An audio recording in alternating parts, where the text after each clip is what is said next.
이제 다 같이 일어나셔서 영과 진리로 사순절 넷째 주일 예배를 하나님께 드리시겠습니다.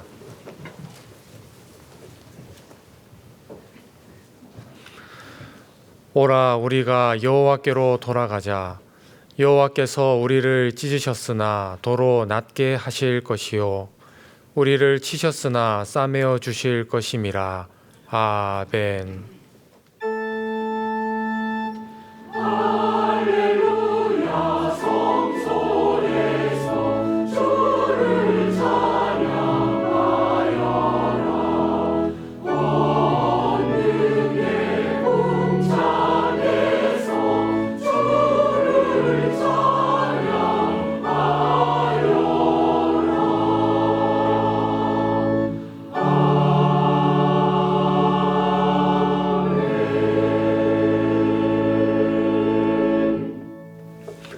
사랑과 은혜가 풍성하신 아버지 하나님, 세상의 분주함 속에서도 오라 우리가 여호와께로 돌아가자 하신 그 말씀에 응답하여 이 자리에 모였습니다. 오늘 또 예배 가운데 임재하시고 각 사람에게 필요한 은혜를 허락하여 주옵소서. 주님, 지난 한 주간을 돌아보면 주님보다 세상의 일에 마음을 두고 살았음을 고백합니다. 믿음으로 순종하지 못했고 주님과 이웃을 사랑하지 못했습니다. 낫게 하시고 싸매어 주실 주님 앞에 이 시간 회개하오니 우리의 마음과 생각을 새롭게 하여 주옵소서. 이제 우리를 위해 흘리신 십자가의 보혈을 의지하며 욕망의 신을 벗고 주님께 순종으로 나아갑니다.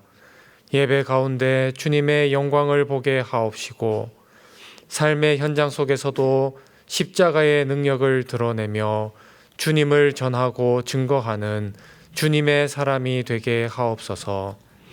예수님의 이름으로 기도드리며 이제 우리 모두 주님께서 가르쳐 주신 기도를 감히 주님의 이름으로 담대히 드리오리.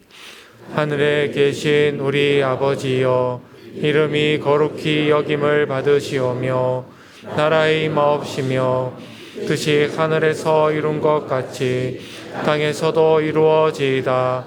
오늘날 우리에게 일용할 양식을 주옵시고 우리가 우리에게 죄 지은 자를 사하여 준 것 같이 우리 죄를 사하여 주옵시고 우리 시험에 들게 하지 마옵시고 다만 악에서 구하옵소서. 대개 나라와 권세와 영광이 아버지께 영원히 싸움나이다. 아멘.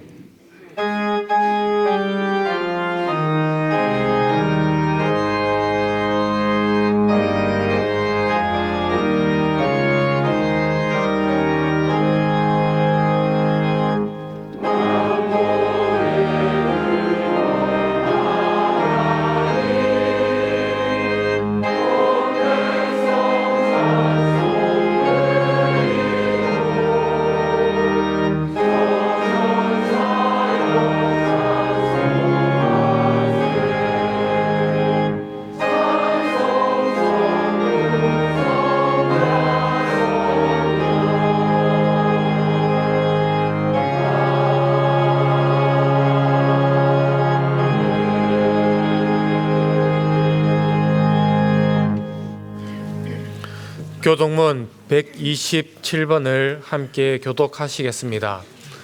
교독문 127번입니다.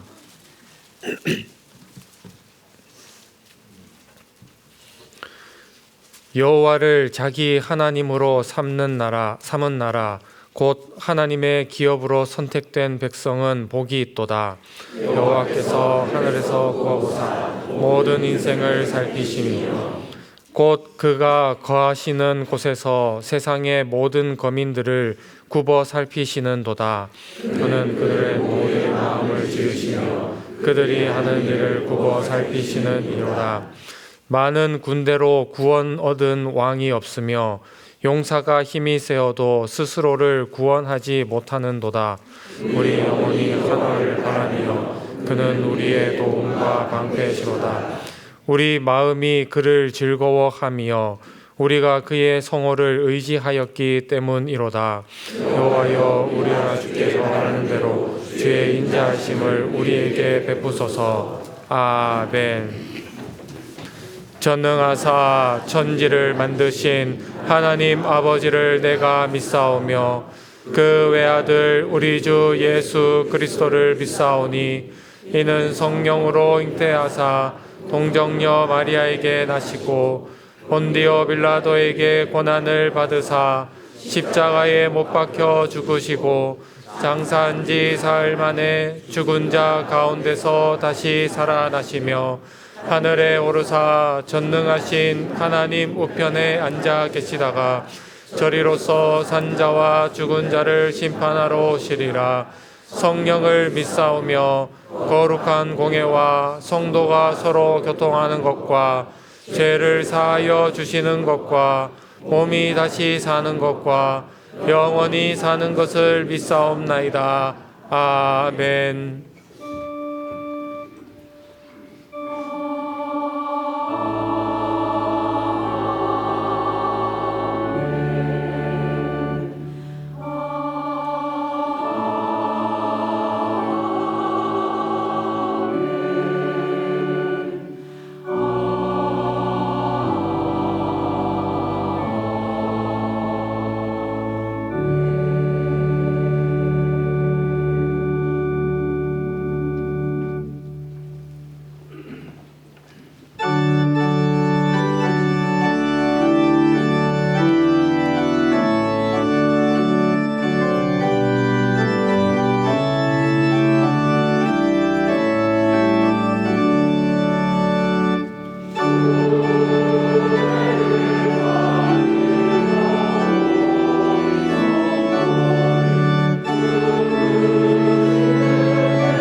자비와 긍휼이 풍성하신 전능하신 아버지 하나님, 지나간 한 주간도 저희들을 지켜 보호해 주시고 사순절 네 번째 주일 예배의 자리로 불러주심에 감사합니다.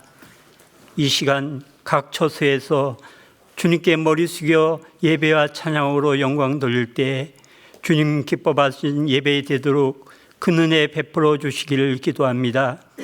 주님, 오늘은 영원히 죽을 수밖에 없는 저희들의 모든 죄를 대신하여 십자가를 짊어지신 주님의 고난을 묵상하는 주일입니다. 주님께서 저희들을 사랑하여 베풀어 주신 내 헤아릴 데 없지만 어리석은 저희는 언제나 자기 중심적 탐욕을 끌어안고 멸망의 땅 소돔으로 나아가고 있음을 고백합니다. 주님, 저희들을 불쌍히 여기시고 저희의 죄를 십자가의 보혈로 덮어 용서하여 주십시오. 다시는 죄악의 길이 아닌 주님께서 걸어가신 그 고난의 길을 따라 죄의 길로 의의 길로 나아갈 수 있도록 저희 발 앞에 영원토록 빛을 비춰 주시기를 간절히 바라옵니다.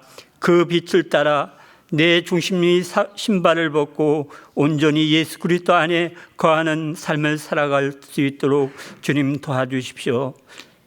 140년 전 이 땅의 비극의 한복판에 서 있던 아목의 시기, 오직 주님의 말씀에 순종함으로 이 영말리 정든 고향을 떠나 이 땅에 복음을 전파하고 학교와 병원을 세운 믿음의 선진들이 이곳 양아지 선교사위원회에 잠들어 있습니다. 또한 주권 찬탈, 동족 상진의 참혹한 역사의 한가운데서 피와 눈물의 기도로 믿음을 지킨 믿음의 선진들 역시 이곳 기독교 순교자 기념관에 잠들어 있습니다. 복음의 씨앗을 순종으로 심어낸 이 땅 위에 100주년 기념 교회를 이루어 묘지기로 사명을 맡겨주심에 감사합니다. 이곳 기념관을 방문하는 이들이 그 순종의 역사를 잊지 않고 기억하여 한국 기독교 선교의 역사가 200주년을 향해 지도록 길닫기 사명을 잘 감당할 수 있도록 주님 은혜 베풀어 주십시오. 저희의 작지만 꾸준한 한 걸음 한 걸음이 주님께서 기뻐 받으신 걸음이 되어 한국 기독교 부흥의 밑거름이 되도록 이끌어 주시기를 간절히 기도합니다. 하나님 아버지, 이 나라의 민족을 불쌍히 여겨 주십시오. 분단 80년입니다. 동족 상전의 비극이 이 땅에 되풀이되지 않고 평화 통일을 이루어 하나된 민족이 둘러앉아 가족의 손을 잡고 주님께 기쁨의 예배드린 날이 속히 오도록 은혜 베풀어 주십시오. 여호와께서 집을 세우지 아니하시면 세운 자의 수고가 떼고 성을 지키지 아니하면 파수꾼이 깨어 있음이 헛되다고 하셨습니다. 하나님의 공의와 사랑이 물주기처럼 흘러 하나님 나라 확장을 위해 주님께 쓰임받는 이 나라가 되게 하여 주십시오. 지구촌 안에 통안의 시름소리가 있습니다. 멈춰지 않는 전쟁, 시작하고 있는 전쟁, 끝을 모르는 전쟁이 있습니다. 많은 사람이 죽었고 3회 터전이 폐허가 되어 울부짖는 수많은 주님의 백성들이 여전히 그곳에 있습니다. 이들이 평안의 일생을 되찾을 수 있도록 하나님 은혜와 공유를 베풀어 주십시오. 이 시간 머리 숙여 예배드린 성도들의 마음속에 담긴 기도를 주님께서 하십니다. 그 자녀들을 말씀으로 품어주시고 부모들에게 말씀에 들을 귀를 열어주소서. 부부가 서로 돕는 베풀고 가정을 사랑하고 서로 사랑하여 하나님 기뻐하신 가정이 되도록 세워주소서. 결핍에서 구원하여 주시고 건강의 복을 주심으로 일상에서 하나님 구원을 경험하게 하여 주십시오. 나는 너의 하나님이 되고 너는 내 백성이 되리라 하셨습니다. 임마누엘 하나님 임재를 경험하는 여기에 머리 숙인 저희들이 되게 하여 주십시오. 말씀을 전해주실 정한전 목사님께 성령님께서 함께 하셔 말씀을 받는 예배자들이 생명을 살릴 말씀이 되게 하여 주십시오. 눈이 오나 비가 오나 무더위에서도 혹한에서도 묵묵히 자리를 지키며 헌신하는 봉사들이 보이지 않는 수고와 이 시간 올려드린 아도나의 찬양을 받아주십시오. 내 입술에서 나오는 모든 말과 내 마음의 묵상이 주님의 눈앞에 기쁨이 되길 원합니다. 길과 진리와 생명 되신 예수님의 이름으로 기도드립니다. 아멘.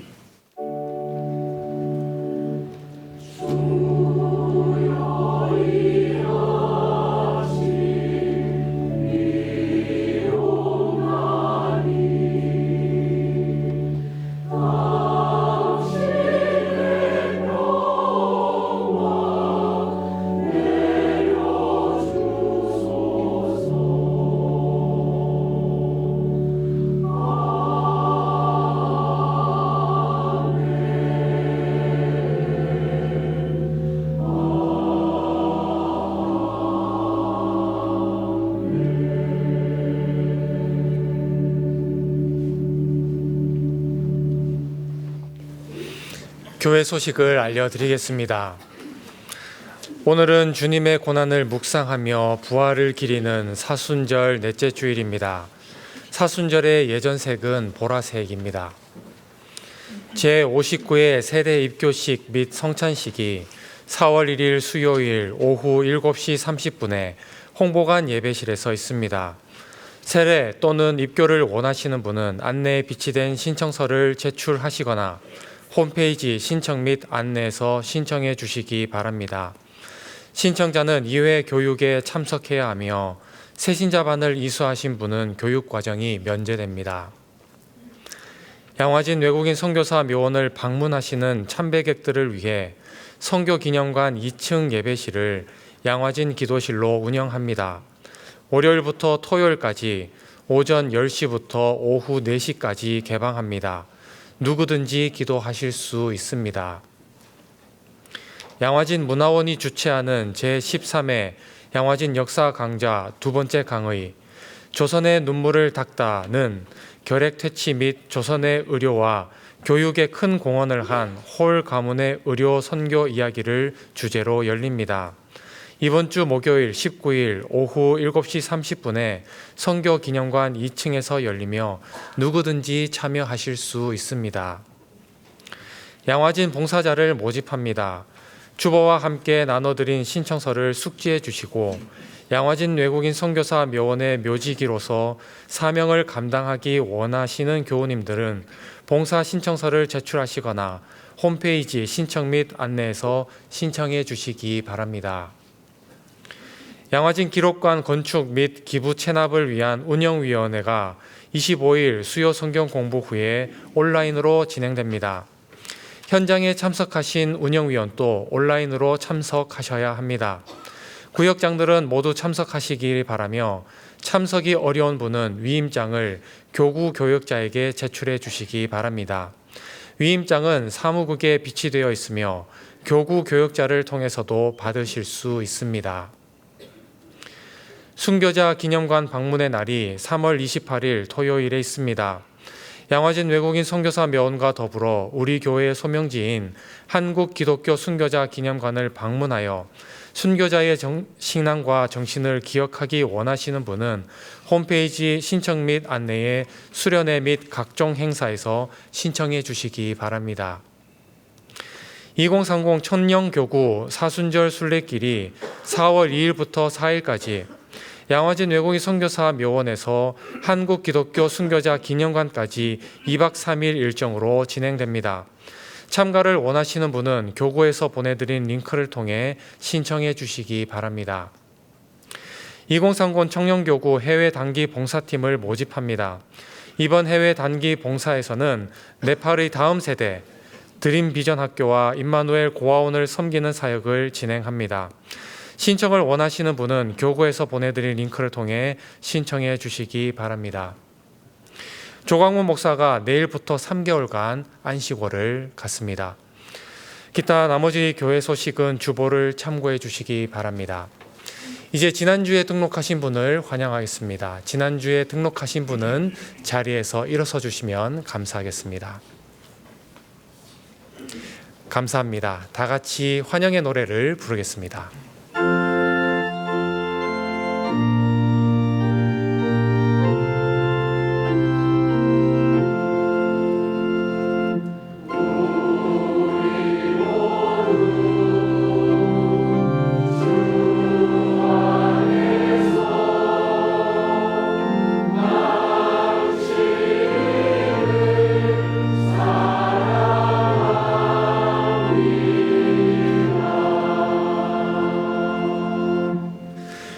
우리를 늘 선하고 복된 길로 인도하시는 아버지 하나님, 오늘 우리들에게 함께 믿음의 길을 걸어갈 새 가족을 보내주시니 감사드립니다. 여기까지 자라고 살아온 인생이 다 다르겠지만 그러나 우리를 한 가족으로 묶어주신 주님의 섭리가 분명히 있었음을 우리가 믿습니다. 주님께서 사랑으로 십자가를 지셨던 것처럼 새 가족도 교회 안에서 믿음의 사람들과 그리스도를 경외함으로 피차 복종하며 주님의 사람으로 성장케 하옵소서. 또한 좋은 교우들과 복된 만남을 허락하여 주옵시고 힘들고 어려운 시기를 만날 때마다 사람을 통해 위로하고 붙잡으시는 주님의 도우심을 공동체 안에서 풍성하게 누리게 하옵소서. 언제나 우리 새 가족과 함께 하시고 동행하실 주님을 기대하고 찬양하오며 예수님의 이름으로 기도드립니다. 아멘. 박수로 환영하겠습니다.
오늘 우리에게 주시는 하나님의 말씀은 에베소서 5장 21절에서 28절입니다. 신약 성경 315쪽입니다. 에베소서 5장 21절에서 28절입니다. 제가 봉독하겠습니다. 그리스도를 경외함으로 피차 복종하라. 아내들이여 자기 남편을 복종하기를 주께 하듯 하라. 이는 남편이 아내의 머리됨이 그리스도께서 교회의 머리됨과 같음이니 그가 바로 몸의 구주시니라. 그러므로 교회가 그리스도에게 하듯 아내들도 범사에 자기 남편에게 복종할지니라. 남편들아 아내 사랑하기를 그리스도께서 교회를 사랑하시고 그 교회를 위하여 자신을 주심같이 하라. 이는 곧 물로 씻어 말씀으로 깨끗하게 하사 거룩하게 하시고 자기 앞에 영광스러운 교회로 세우사 티나 주름 잡힌 것이나 이런 것들이 없이 거룩하고 흠이 없게 하려 하심이라. 이와 같이 남편들도 자기 아내 사랑하기를 자기 자신과 같이 할지니 자기 아내를 사랑하는 자는 자기를 사랑하는 것이라. 아멘.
하나님께서는 당신의 형상대로 사람을 창조하셨는데 남자와 여자로 창조하셨습니다.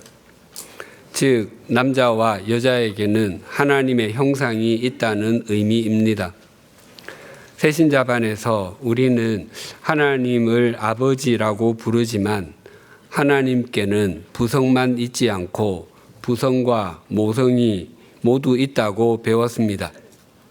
여기에 결혼의 신비가 있습니다. 사람은 죄로 말미암아 하나님의 형상을 상실했고 왜곡했습니다. 우리 그리스도인이 결혼하여 부부로 한 인생을 살아갈 때 그 삶 속에 하나님의 형상이 좀 더 온전하게 회복하여 갈 수 있습니다. 그래서 결혼한 부부가 자기 배우자를 통해서 자기 속에 하나님의 형상이 회복되어 간다는 것을 중심으로 수용한다면 남편에게 아내는 또한 아내에게 남편은 정말 소중한 존재가 됩니다. 건강한 가정, 신실한 가정, 구별된 가정, 풍성한 가정을 만들어 가는데 가장 중요한 것은 우리의 결혼에 하나님의 인도하심이 있었다는 것을 인정하는 것이라고 했습니다. 부부가 다른 사람들보다 가진 것이 많으면 좀 편하게 살 수 있을지는 몰라도 그것이 가정을 건강하게 지켜주지는 못합니다.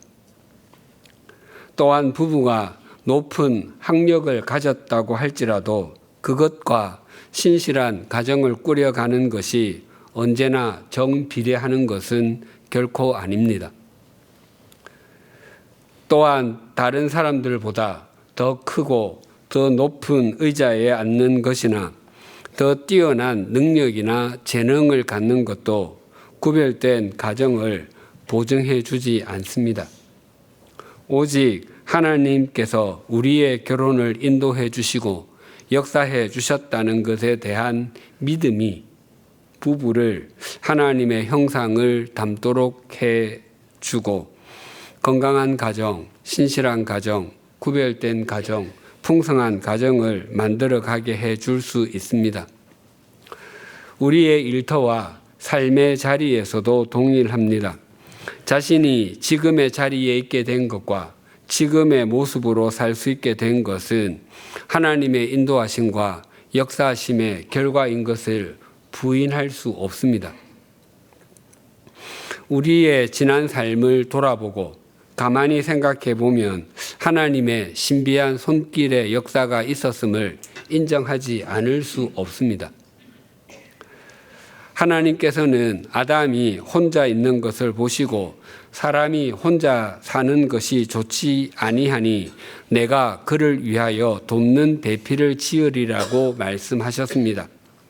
아내가 남편의 돕는 배필이 된다고 하는 것은 모자라거나 약해서가 아닙니다.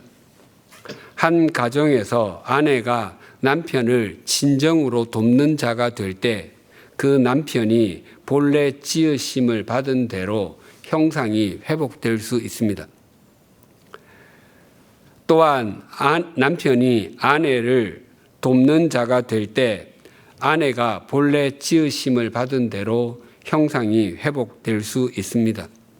또한 부부가 서로 돕는 배필이 될 때 하나님께서 원하시는 구별된 가정, 건강한 가정을 가꾸어 갈 수 있습니다. 성경에는 돕는 배필인 아내의 도움을 받지 못해서 인생이 무너진 사람들이 있습니다. 이스라엘의 사사시대가 끝나고 사울이 왕위에 올랐지만 곧 바로 국가체제가 정비되었던 것은 아니었습니다. 군인들은 징집이 되어도 자기가 먹을 식량을 스스로 준비해야 했습니다. 또한 사회적인 치안도 몹시 불안했습니다. 사람들은 자신들의 안전을 스스로 지켜야 했습니다. 다윗이 사울 왕의 추격으로부터 도피하던 때의 일입니다. 다윗은 함께하는 사람들과 이스라엘의 최남단에 있는 광야 지역인 마온이라는 곳에 머물고 있었습니다. 그곳에는 양 3,000마리와 염소를 1,000마리를 가진 부자 나발이라는 사람이 살고 있었는데 고집이 세고 행실도 포악했습니다. 하지만 그의 아내 아비가일은 총명하고 아름다웠습니다. 다윗은 나발이 양털을 깎는다는 소식을 들었습니다. 목축하는 사람들에게 양털 깎는 날은 농사를 짓는 사람들에게 추수하는 날과 같았습니다. 다윗은 나발에게 자기 소년, 즉 부하를 10명 보내면서 이렇게 말하라고 했습니다. 평안을 빕니다. 또한 집안 모든 사람과 집안 모든 소유물에게도 평안을 빕니다. 지금 일꾼들을 데리고 양털을 깎고 계시다는 소식을 들었습니다. 어르신의 목자들이 우리와 함께 있었는데 우리는 그들을 괴롭힌 일도 없었고 그들이 갈멜에 있는 동안 양 한 마리도 잃어버린 것이 없었습니다. 일꾼들에게 물어보시면 그들이 사실대로 대답할 것입니다. 부디 어르신의 종들이나 다름없는 저희 부하들과 아들과 다름없는 이 다윗을 생각하셔서 먹거리를 좀 들려 보내주십시오. 다윗 일행은 마온과 근처의 갈멜이라는 곳에서 머물며 그곳에 있는 나발의 목장이 맹수의 공격이나 약탈자의 습격을 당하지 않도록 보호해 주었던 것으로 보입니다. 그리고 부하 10명을 보냈다는 것은 자신들의 보호가 그들이 받아서 올 수 있을 정도의 식량을 받을 만한 가치가 있다고 생각했던 것으로 보입니다. 당시 목장 주인은 자신의 가축을 지켜준 사람들에게 깎은 양털의 일부와 곡식을 주는 것이 일반적이었습니다. 마치 자치 순찰대나 자율방범대에게 주는 1년치 품삯과도 같았습니다. 하지만 나발은 전혀 예상하지 못한 반응을 보였습니다. 나발은 다윗의 부하들에게 도대체 다윗이란 자가 누구며 이새의 아들이 누구냐? 요즘은 종들이 저마다 모두 주인에게서 뛰쳐나가는 세상이 되었다. 그런데 내가 어찌 빵이나 물이나 양털 깎는 일꾼들에게 주려고 잡은 짐승의 고기를 가져다가 어디서 왔는지도 모르는 자들에게 주겠느냐라고 말했습니다. 그러고는 빈손으로 돌려보냈습니다. 다윗의 부하들은 돌아가 있었던 일을 모두 다윗에게 보고했고 다윗은 극대노했습니다. 다윗의 부하들이 돌아갔을 때 나발의 일꾼 중에 한 사람도 아비가일에게 가서 있었던 일을 전했습니다.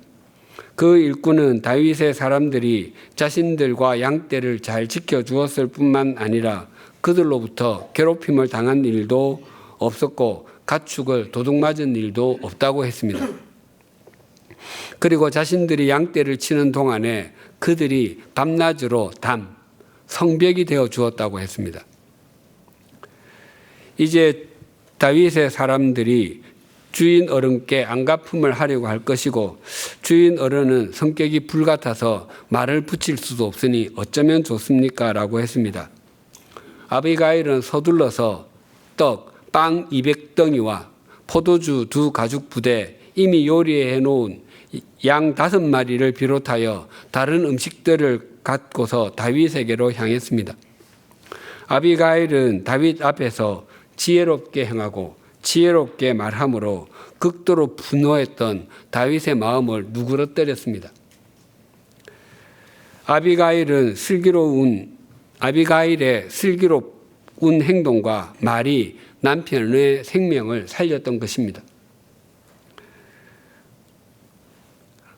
하지만 후에 모든 사실을 알게 된 나발은 그 몸이 극도로 경직되어 열흘 만에 죽고 말았습니다. 그 후에 아비가일은 다윗의 아내가 되었습니다. 나발의 비극은 아내 아비가일로부터 아무런 도움을 받지 못했다는 것입니다. 이렇게 지혜로운 아내의 도움을 받았더라면 훨씬 더 나은 삶을 살았을 것입니다. 나발은 그 사건이 벌어지기 이전까지 자신은 그 누구보다도 총명하고 그 누구보다도 바르게 분별하고 있다고 생각했을 것입니다. 그러나 그는 비록 가진 재산은 많았을지라도 그 누구보다도 어리석었습니다. 특히 영적으로 그러했습니다. 예수님께서 십자가 지심을 목전에 두시고 빌라도 총독에게 재판을 받았습니다. 그때 빌라도의 아내가 사람을 보내어서 이렇게 전했습니다. 마태복음 27장 19절입니다. 총독이 재판석에 앉았을 때에 그의 아내가 사람을 보내어 이르되 저 옳은 사람에게 아무 상관도 하지 마옵소서. 오늘 꿈에 내가 그 사람으로 인하여 애를 많이 태웠나이다 하더라. 빌라도 총독은 이스라엘의 남쪽인 유대 지방을 다스리기 위해서 로마 제국에서 파견된 최고 행정관이었습니다. 빌라도 총독은 유다 지방을 통치하는 사람으로서 예수님의 공생애의 삶을 모두 보고받아 이미 잘 알고 있었을 것입니다. 만약 예수님께서 로마 제국의 통치 이념과 가치에 반하는 행동이나 말을 했다면 벌써 체포되었을 것입니다. 빌라도 총독은 예수님께는 처벌받을 만한 일이 없다는 것을 알고 나름대로 풀어주려고 애를 썼습니다. 그때 빌라도의 아내가 사람을 보내어서 꿈 내용을 전하며 당신은 그 옳은 사람에게 아무 관여도 하지 마세요. 지난밤 꿈에 내가 그 사람 때문에 몹시 괴로웠습니다. 라고 했습니다. 빌라도의 아내가 꾼 꿈의 내용이 무엇이었는지는 성경이 밝히지 않습니다. 그러나 굉장히 심각하고도 굉장히 중요한 내용인 것은 틀림없었을 것입니다. 남편이 국가에 속한 큰 조직의 대표이거나 큰 기업을 운영하고 있어서 아침에 출근하여 몸담은 조직에 굉장히 중요한 결정을 내리기 위해서 회의를 주재하고 있거나 운영하는 기업의 미래를 결정할 정도로 중요한 회의를 진행하고 있는데 아내가 남편의 일터로 전화해서 자기가 꿈의 내용을 전하려고 하지는 않을 것입니다.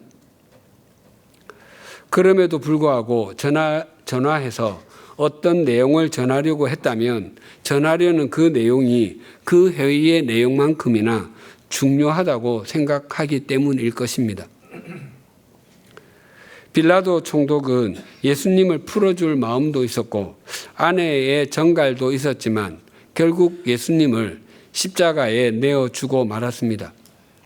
그것은 표면적으로는 유대인들의 아우성에 지고 만 것이고 내면적으로는 자신의 총독직을 더 유지하고 싶었기 때문일 것입니다.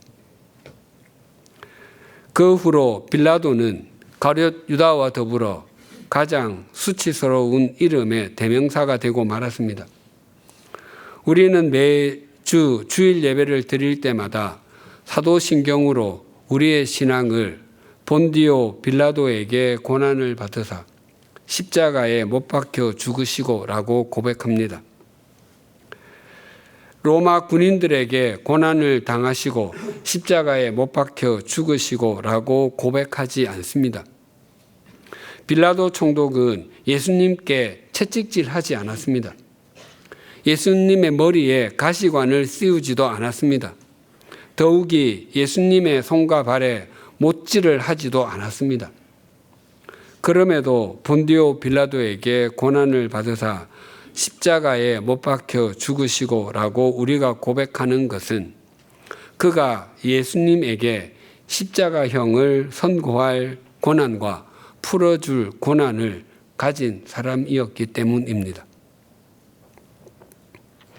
빌라도의 이름은 지난 2000년 동안은 물론 주님께서 다시 오실 때까지 저주받은 이름의 대명사처럼 여김을 받을 것입니다. 빌라도 총독은 예수님께 사형 판결을 내리고 약 7년이 지난 후 로마로 소환되어 해임당하고 말았습니다.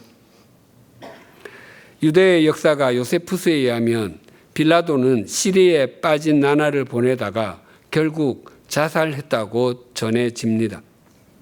그가 어디에서 자살했는지는 여러 가지 이야기가 전해지는데 그 중에 대표적인 곳이 두 곳 있습니다. 하나는 오스트리아의 비엔나로 추방되었다가 거기서 스스로 생을 마감했다고 전해지기도 하고, 또 하나는 스위스의 루체른 호수에 뛰어들었다고 전해지기도 합니다. 루체른 호수 서쪽에 2128m 높이의 산이 있는데 그 산의 이름이 필라투스입니다. 필라투스는 빌라도의 라틴어 또는 독일어 표현입니다.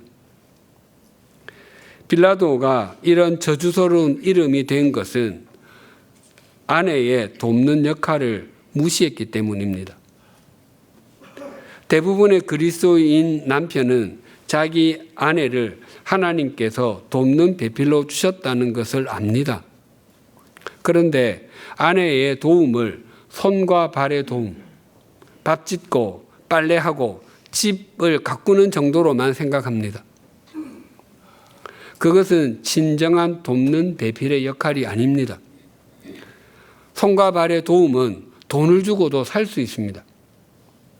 집안을 정리정돈하는 일을 전문적으로 하는 사람에게 비용을 지불하면 자기 아내보다 훨씬 더 잘할 수도 있습니다. 하나님께서 남편에게 아내를 인생을 돕는 배필로 맺어주셨습니다. 그래서 인생에서 중요한 결정을 내리고 중요한 선택을 해야 할 때 친구나 다른 사람의 조언이 도움이 될 수도 있지만 그보다 자기를 가장 잘 아는 아내와 깊은 대화를 나눔으로 훨씬 바른 답을 찾을 가능성이 높습니다. 그것을 중심으로 인정하면 자기 아내를 대하는 마음의 자세가 달라지게 될 것입니다. 우리는 어리석은 사람처럼 살지 않고 지혜로운 사람으로 살아야 하는 존재입니다. 우리가 사는 시대는 언제나 악하기 때문에 세월을 아끼며 살려고 하고 주의 뜻이 무엇인지 바르게 분별하고 행하기 위해서 최선을 다합니다. 또한 우리의 인생을 낭비하게 하는 것들의 대표가 되는 술에 취하지 않고 오직 성령으로 충만한 삶을 삽니다. 그리고 성령으로 충만한 사람은 자신의 입과 삶으로 하나님을 찬양하고 감사하며 살아갈 뿐만 아니라 피차 복종하는 삶을 삽니다. 바울은 에베소 교회에게 피차 복종해야 하는 제1의 현장이 가정이고 그 대상이 자기 배우자라고 말합니다. 그래서 먼저 아내들이여 자기 남편에게 복종하기를 죽게 하듯 하라라고 권면합니다. 이 말씀은 우리가 그리스도께 복종하듯이 아내도 자기 남편에게 복종하라는 의미가 아니라 아내들아 너희 남편에게 복종하라. 왜냐하면 그것이 주님께 대한 너희의 의무의 일부이기 때문이고 그렇게 하는 것이 주님께 대한 너희 복종의 표현이기 때문이다라는 의미입니다. 즉 아내가 남편에게 복종하는 것은 남편이 목표가 아니라 그리스도가 목표입니다. 자기 남편에게 복종하는 것을 보니 저 사람은 틀림없이 주님께도 복종하는 사람이다라는 것이 드러난다는 의미입니다. 그리고 남편의 배역, 남편의 자기 아내에 대한 복종을 이렇게 말씀합니다. 본문 25절이 이렇게 증가합니다. 남편들아 아내 사랑하기를 그리스도께서 교회를 사랑하시고 그 교회를 위하여 자신을 주신 같이 하나. 남편이 자기 아내에게 복종하는 것은 자기 아내를 사랑하는 것이라고 합니다. 우리는 이 말씀이 우리에게 약간 무덤덤하게 다가오지만 당시 이 편지를 받아 읽는 에베소 교회 사람들은 굉장한 충격을 받았을 것입니다. 2000년 전에는 유대 사회는 물론 대부분의 사회가 철저한 가부장제였습니다. 한마디로 남성, 그것도 성인 남성 중심의 사회였습니다. 그 정도가 얼마나 심했던지 여자와 아이는 사람 취급도 하지 않았습니다. 그런 극단적인 남성 중심의 사회에서도 성경의 내용은 여성과 그 역할에 대해서 굉장히 중요하게 표현합니다. 예수님께서 행하신 표적 중에서 사복음서에 모두 나오는 것은 떡, 즉 빵 5개와 물고기 2마리로 베세다 들판에 있던 많은 사람을 배불리 먹이신 오병이어 사건입니다. 그때 그 빵과 생선을 먹은 사람을 이렇게 표현합니다. 마태복음 14장 21절입니다. 먹은 사람은 여자와 어린이 외에 5,000명이나 되었더라. 얼핏 왜 여자와 어린이는 헤아리지 않지라는 생각이 듭니다. 당시 일반적인 표현은 먹은 사람은 5,000명이나 되었더라 였습니다. 당시의 관습으로는 여자와 어린이는 언급할 필요가 없다고 여겼기 때문입니다. 그럼에도 마태는 그곳에 여자와 어린이 외에 남자 성인이 5,000명 있었다고 합니다. 그곳에는 남성 5,000명보다 더 많은 여자와 어린이들이 있었기 때문입니다. 예수님께서 십자가를 지시는 현장에 또 예수님께서 부활하신 무덤에 그리고 예수님께서 약속하신 성령님을 기다리며 기도했던 다락방에 여인들이 있었다고 성경은 증언합니다. 주님의 사역에 여인들의 역할이 지대했음을 강조하는 것입니다. 당시 결혼한 남성 유대인이 아내와 헤어지는 이유는 아주 다양하게 있었고 그 방법도 쉬웠습니다. 아내의 부정한 행동은 말할 필요도 없었고 음식을 짜게 만든다든지 머리에 너울을 쓰지 않고 길에서 다른 남자와 이야기를 나눈다든지 시집 어른을 흉본다는 것, 다른 사람과 다투는 것 등이 충분한 이혼 사유가 되었습니다. 심지어 자기 아내보다 더 매력적으로 보이는 여성과 결혼하고 싶을 때도 이혼할 수 있었습니다. 이혼 절차도 간단했는데 이것은 내가 주는 이혼장이며 축출장이며 해방 증명이니 그대는 그대가 원하는 누구와 결혼하여도 무방함이라고 쓰인 증서를 2사람 이상의 증인이 보는 앞에서 주면 끝이었습니다. 반면에 아내가 남편과 헤어지는 경우는 아주 제한적이었습니다. 남편에게 격리의 병인 한센병이 있을 때, 남편이 유대교에서 다른 종교로 개종했을 때, 그리고 남편의 직업이 무엇인지 모르고 결혼했는데 결혼하고 보니 죽은 짐승의 가죽을 벗겨 가죽 제품으로 만드는 일을 하는 무주장애와 같은 아주 흉하게 여기는 직업을 갖고 있을 때 정도였습니다. 이러한 시대에 바울은 그리스도께서 교회를 사랑하시고 자신을 주신 것처럼 남편도 자기 아내를 사랑하라고 권면합니다. 즉, 각 가정에서 아내의 배역, 역할이 복종이라면 남편의 배역, 역할은 사랑입니다. 남편이 아내의 인정을 먹고 산다면 아내는 남편의 애정을 먹고 삽니다. 남편이 아내에게 돕는 배필이 된다고 하는 것은 마음을 다해서 아내를 사랑하는 것입니다. 남편이 아내를 사랑하는 것은 자신이 높은 자리에 앉는 것보다도 중요하고 많은 돈을 버는 것보다도 중요합니다. 남편이 아내를 중심으로 사랑할 때 건강한 가정, 신실한 가정, 구별된 가정, 풍성한 가정을 경작해 갈 수 있습니다. 이런 유머가 있습니다. 어느 주일 아침 마을 사람들이 교회로 갔습니다. 사람들은 예배당에 앉아서 예배가 시작되기를 기다리며 이야기를 나누고 있었는데 갑자기 강단에 마귀가 나타났습니다.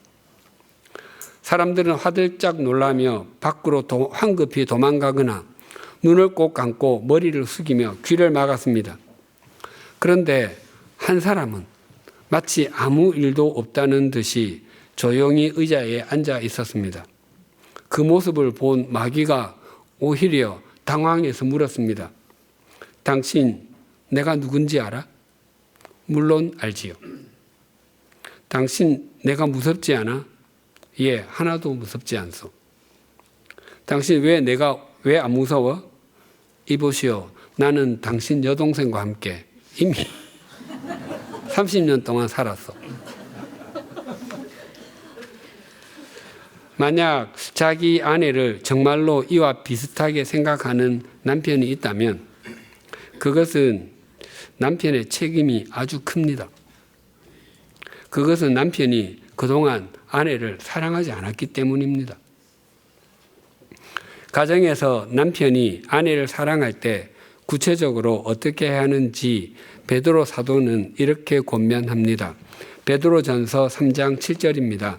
남편들아 이와 같이 지식을 따라 너희 아내와 동거하고 그를 더 연약한 그릇이요 또 생명의 은혜를 함께 이어받을 자로 알아 귀히 여기라.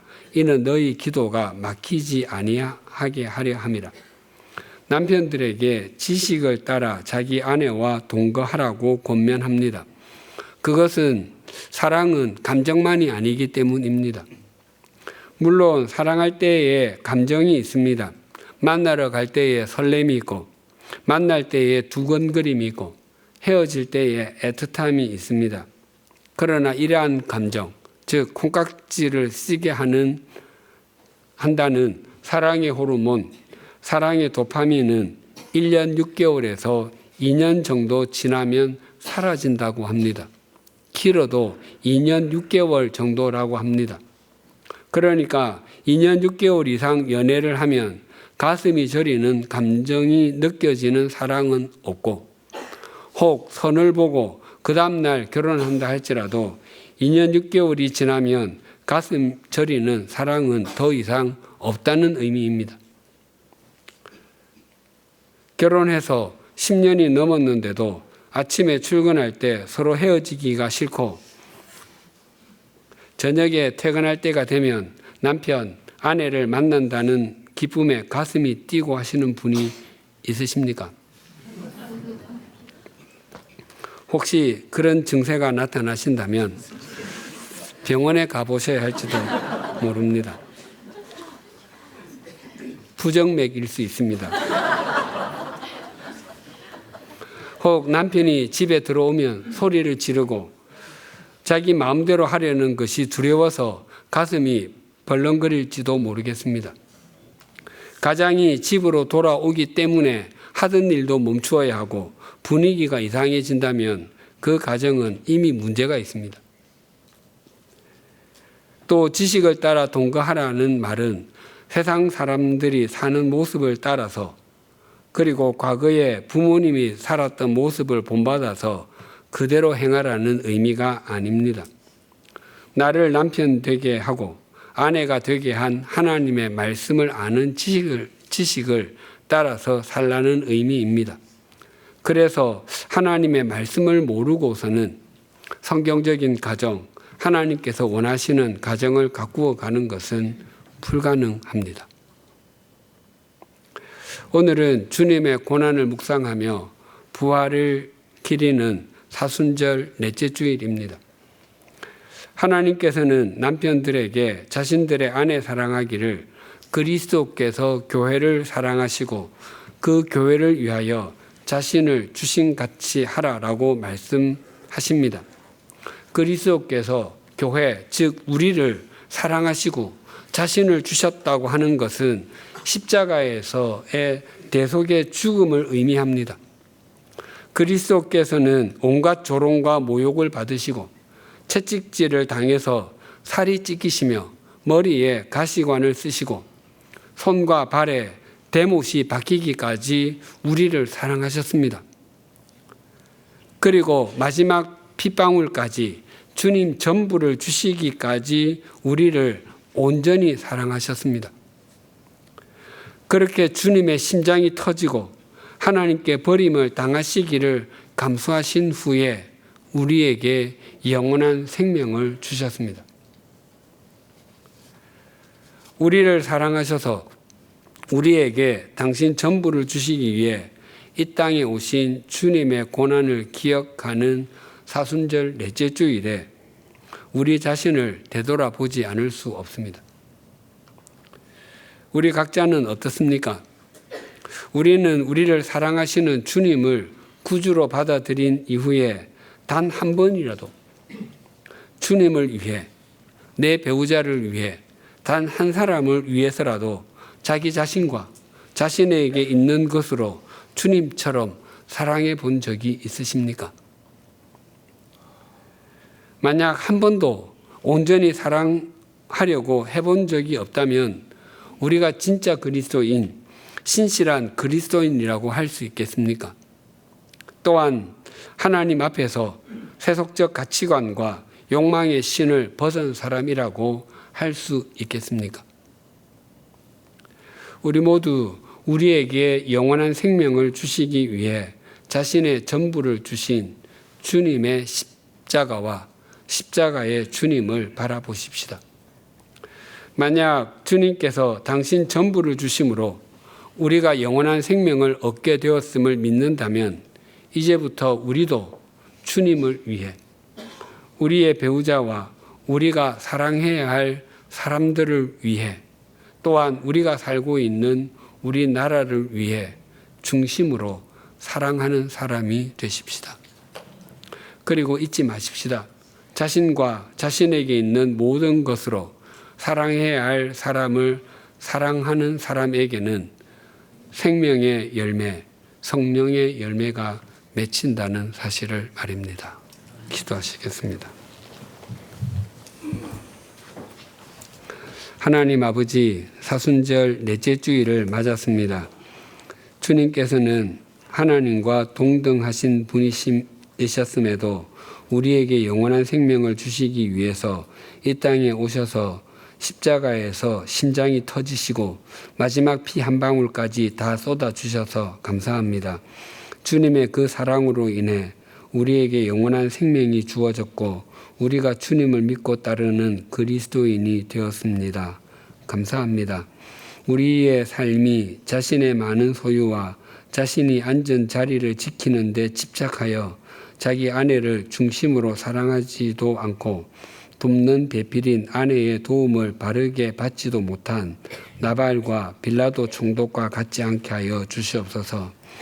바라옵나니 당신의 전부를 주시는 주님의 사랑을 받은 우리가 이제는 우리 자신과 우리가 가진 것을 드려 주님을 사랑하게 하시고 우리의 배우자와 우리가 사랑해야 할 사람들을 또한 교회와 우리 사회를 사랑하는 주님의 제자가 되게 하여 주시옵소서. 자신을 주시는 주님의 사랑이 우리를 영원히 살렸고 자신을 주시는 부모의 사랑이 자녀를 바르게 성장하게 하듯이 우리도 우리 자신과 우리가 가진 것을 주는 사랑이 생명의 열매와 성령의 열매를 맺게 하는 것을 날마다 경험하게 하여 주시옵소서. 우리 사회의 여러 갈등과 양극화 문제, 해결하기 쉽지 않은 문제들이 우리 그리스도인들이 자신을 주는 사랑을 할 때 해소될 수 있음을 잊지 않게 하여 주시옵소서. 우리가 어디에 있든 무엇을 하든 주님께 받은 사랑으로 또 다른 사람을 사랑하는 주님의 통로가 되게 하여 주시옵소서. 예수님의 이름으로 기도드립니다. 아멘.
사랑받아야 할 이유가 없고 오히려 심판받아 죽어야 할 이유가 넘치는 우리들을 끝까지 사랑하고 붙잡아 주시는 주님, 오늘 또 주신 말씀을 통해 우리의 마음과 생각을 새롭게 하여 주시니 감사드립니다.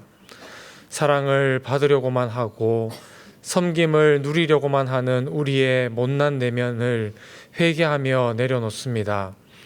나에게 사랑하라고 보내주신 가족과 모든 이들을 교회를 위해 자신을 내어주신 주님처럼 사랑하길 원하오니 주님의 사랑을 흘려보내는 통로로 우리를 사용하여 주옵소서.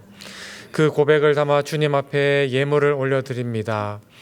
기쁘게 받아 주옵시고 참된 사랑을 알지 못해서 기갈하고 쓰러진 모든 영혼들에게 주님의 사랑을 증거하고 전하는 데 사용되게 하옵소서. 예수님의 이름으로 봉헌 기도 드립니다. 아멘. 뒤에 계신 분들과 인사 나누시겠습니다.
우리 주 예수 그리스도의 은혜와 하나님 아버지의 사랑과 성령님의 교통하심이 사순절 넷째 주일을 맞아 그리스도께서 교회를 사랑하시고 자신을 주신 같이 마땅히 사랑해야 할 사람을 사랑함으로 생명의 열매와 성령의 열매를 맺는 그리스도인으로 살아가기를 소망하고 결단하는 주님의 사람들과 100주년 기념 교회 위에 지금으로부터 영원토록 함께 해 주시기를 간절히 축원하옵나이다. 아멘.